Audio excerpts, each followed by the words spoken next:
News చూస్తున్నాం. CM America పర్యటన successful గా నడుస్తోంది.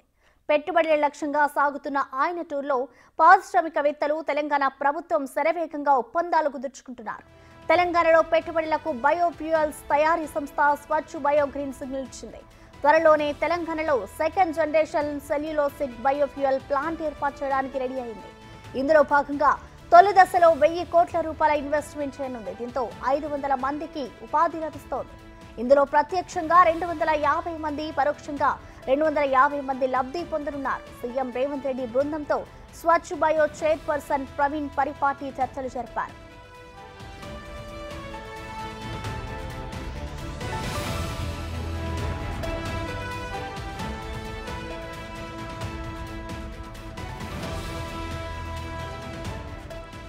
స్వచ్ఛ బయో పెట్టుబడులతో తెలంగాణలో పర్యావరణ అనుకూలమైన అభివృద్ధి జరుగుతుందని ప్రభుత్వం అంచనా. అందుకే కంపెనీకి కావాల్సిన అన్ని సహాయ సహకారాలు అందిస్తామని రేవంత్ హామీ ఇచ్చారు. తెలంగాణలో అభివృద్ధి వికేంద్రీకరణకు రేవంత్ రెడ్డి పాటుపడుతున్నారని కంపెనీ చైర్మన్ ప్రవీణ్ పరిపాటి అన్నారు. ఈ విధానమే తమను ఆకట్టుకుందని ఆయన చెప్పారు. అయితే ఇది తొలి అడుగు మాత్రమేనని, మున్ముందు మరిన్ని ప్లాంట్లు ఏర్పాటు చేస్తామన్నారు ఆయన. తెలంగాణ రాష్ట్రాన్ని బయోఫ్యూయల్స్ హబ్ గా మారుస్తామని ప్రవీణ్ పరిపాటి తెలిపారు.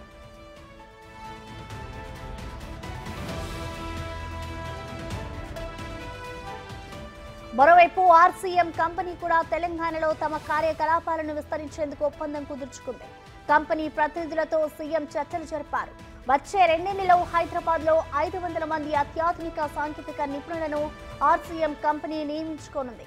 DE Shaw group, Blackstone alternative asset management మద్దతుతో ఆర్సీఎం స్వతంత్ర సంస్థగా ప్రారంభమైంది.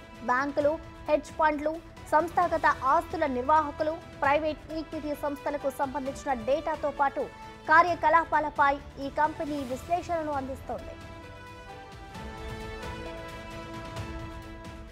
ఇక ప్రపంచవ్యాప్తంగా గుర్తింపు పొందిన ఆరోగ్య సంరక్షణ సంస్థ హెచ్సిఏ హెల్త్ కేర్ కూడా తమ వ్యాపారాలను హైదరాబాద్ లో విస్తరించేందుకు ముందుకొచ్చింది.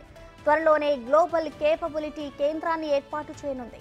ఈ సంస్థ ఇప్పటికే 2024 మార్చిలో ఇంక్యుబేషన్ ఫెసిలిటీని ప్రారంభించింది. దీనికోసం 4 లక్షల చదరపు అడుగుల స్థలాన్ని కూడా రీసెంట్ గా లీజుకు తీసుకుంది.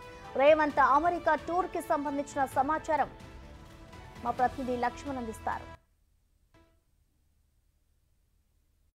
తెలంగాణలో పెట్టుబడుల కోసం సీఎం రేవంత్ రెడ్డి గారు మరియు శ్రీధర్ బాబు ఐటీ మినిస్టర్ గారు ఇక్కడ పెట్టుబడుల వేట జరుగుతూ ఉంది. గత కొద్ది రోజులుగా ఈరోజు వారి కొన్ని కంపెనీస్ మీట్ అయ్యారు. ప్రత్యేకంగా ట్రైజన్ టెక్నాలజీస్ వాళ్ళతో MoUs understanding memorandum of understanding జరిగింది. 1000 ఎంప్లాయీస్ వరకు కూడా 6 monthsలో కార్యకలాపాలు స్టార్ట్ చేయడానికి చూస్తున్నారు. 1000 ఎంప్లాయీస్ వరకు కూడా రిక్రూట్మెంట్ చేయడానికి చూస్తున్నారు.